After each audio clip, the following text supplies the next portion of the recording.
गेम्सान आमी टार्गेट तशें आसना, प्रत्येक इयर्सा चेंज जाता, जो चड मेहनत करता तोच फुडें पावता.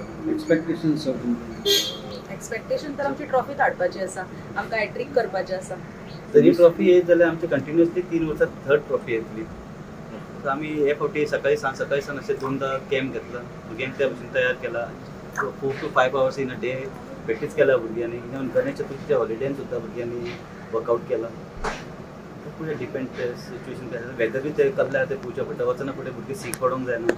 सो ह्या फावटी आमी वयताना फ्लायटीनूच वयपाचें हें केलां की ट्रेन लॉंग जर्नी जाता देहरादून पावता म्हणून सर. येता आसतना आमी सुशेगाद आसले.